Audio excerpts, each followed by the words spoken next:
Is from educator and activist Parker Palmer.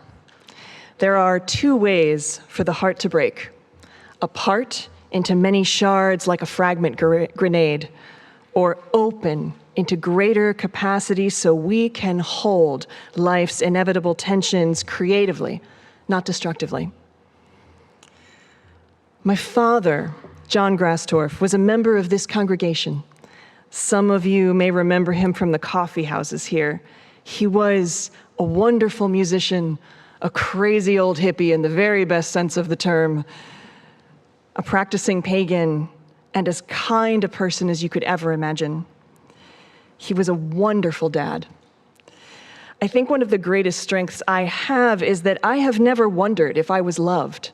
My father loved my sister and I with the fire of 1,000 suns, and we knew it. He was an extraordinary person. And 4 years ago, today, at about 2 o'clock in the morning, he died. He was one of the 1 million+ deaths from the COVID epidemic and the worst days of it.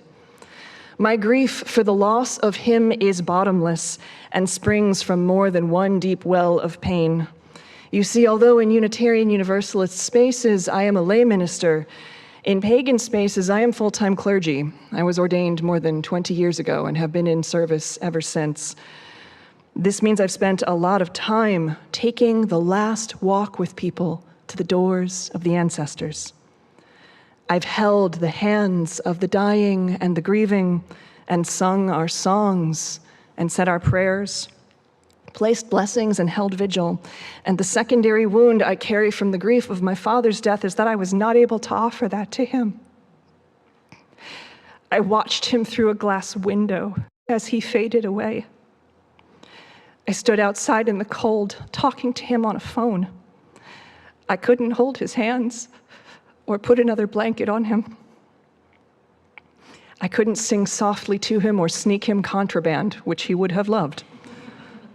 It was too dangerous then. The vaccines had not yet arrived, and most of us were still sheltering in place. Speaking on a phone while looking at each other through a double-pane glass window at his nursing home was the very best we could do. When the nurses knew he was not going to make it through the night, they finally let me in. They put me into a full plague moon suit, 2 layers of gloves, a complete jumpsuit, 2 masks, and a face shield. The last time I held his hands, I couldn't feel his skin, and he couldn't see my face. For someone who has spent so much time in death spaces, the wound of not being able to accompany my own father to his death is an additional grief that may never really heal. And December had been hard before he passed. Many of you also remember Catherine Savory Gray, who was a member of this congregation. She had an incredible voice. Along with singing in the choir here, Kat was a member of my band, Kindred Crow. Like many bands, Kindred Crow spends a lot of time together, and as a musical group, we are very strongly bonded. The relationship between band members is such that we are just as likely to refer to each other as siblings as friends. Kat died from glioblastoma brain cancer on December 7th of 2018. I am heavily tattooed, and one of the tattoos on my body was inked using some of her ashes. I carry her with me wherever I go. When I'm looking at the yearly calendar, December seems like a dark hallway, something I just have to get through in order to make it to the other side. This parade of painful anniversaries bookends the month, beginning and ending on grief. And for years, I aspired to be broken open in order to hold even more love, but the truth is that I was more shattered into fragments than anything else. I had lost all of my love for the season that in my personal faith path of heathenry is our most holy time of year. I'm a writer, particularly about the journey of spirit from a pagan perspective. And one of the funny things that happens when your job is to think deeply and then turn those ruminations into words is that you can get really sick of your own thoughts. I realized I was stuck. stuck in my own pain, in my own internal cycle of overthinking and navel-gazing and continuing to probe and interrogate my grief. So many people carry grief through this month. Whether they lost their loved ones in December or not, the winter holidays and the way they bring us all together highlights the spaces that are not filled. The people who aren't with us at the table, the voices missing from the conversations.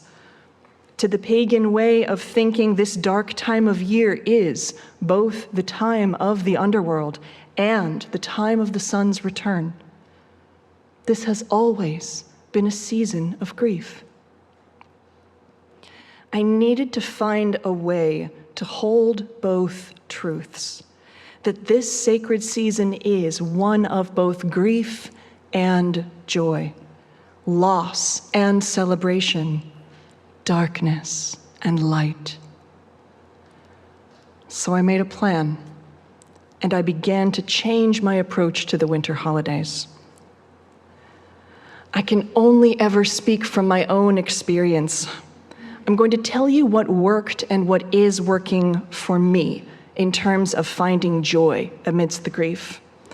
It's okay if none of this works for you, or if only one of my ideas fits your life. We all grieve in our own way, and we all experience joy in our own way. The first thing I did was change the way the holidays looked.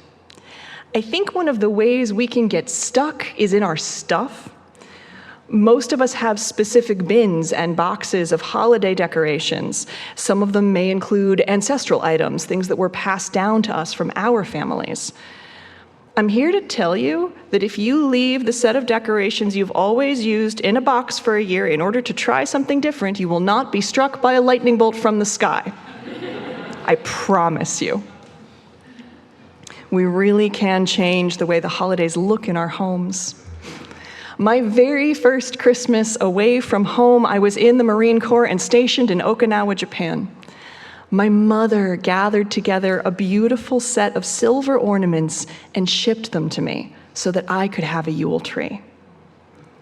So, for around 20 years, I expanded that set. My Yuletide was silver, purple, and black. I am a goth. I even had a black tree for a while to really commit to the aesthetic.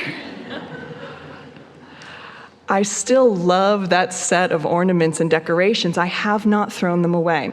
But the thing with a set of objects is that they get associated with different things through the years. And that beautiful collection of holiday decorations saw the hardest Decembers with me. I was thinking deeply about Yuletide and its symbolism and decided to aim for something totally different and more rooted in the season: sunlight.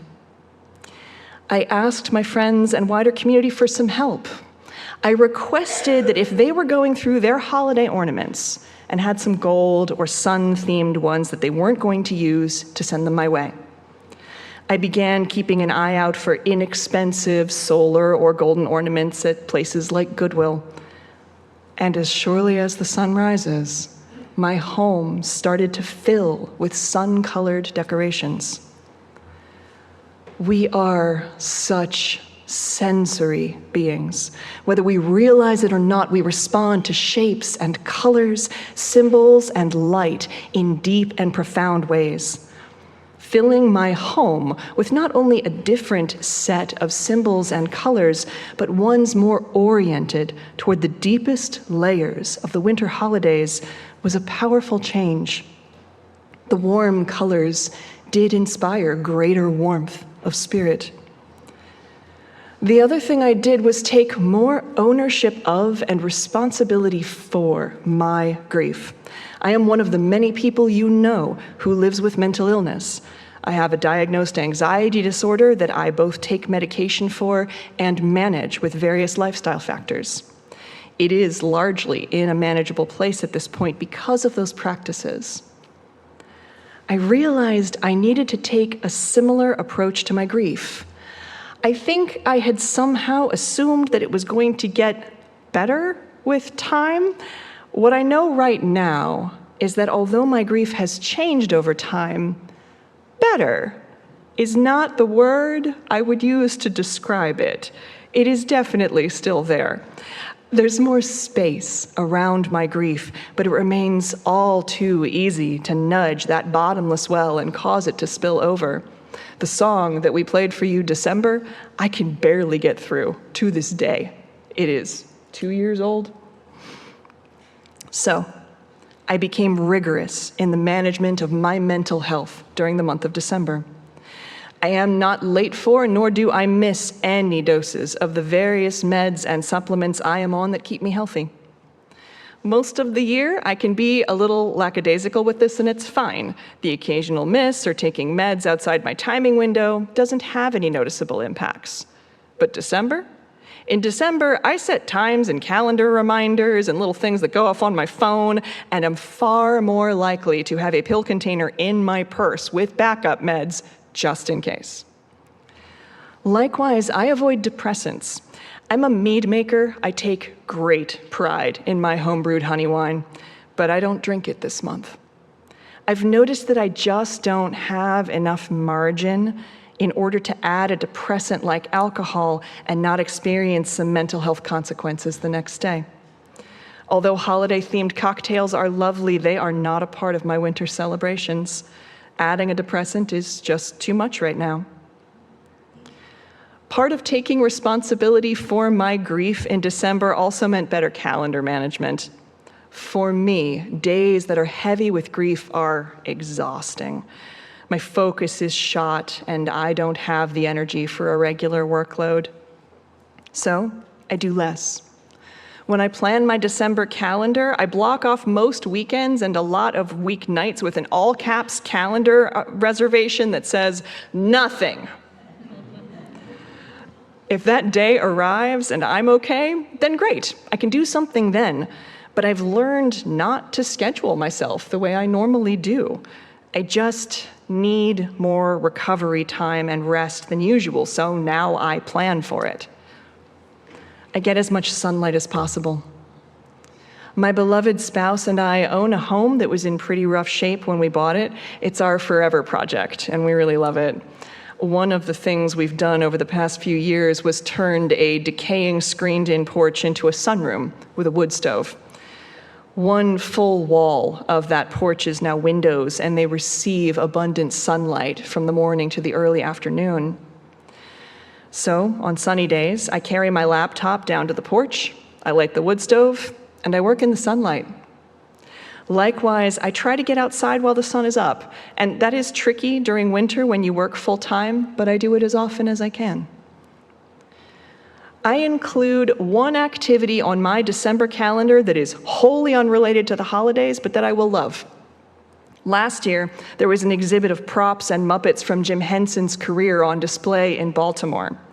For months afterwards, I joked that the title of my autobiography was going to be Crying at the Dark Crystal exhibit, the Irene Glasse story. It was amazing. It was beautiful and wonderful and exactly what I needed. It was something meaningful that had nothing to do with Yuletide. This year, I went to Garden Lights at the Museum of the Shenandoah Valley in Winchester, Virginia. It's a light display in a botanical garden, but it is not holiday-themed. It's absolutely beautiful.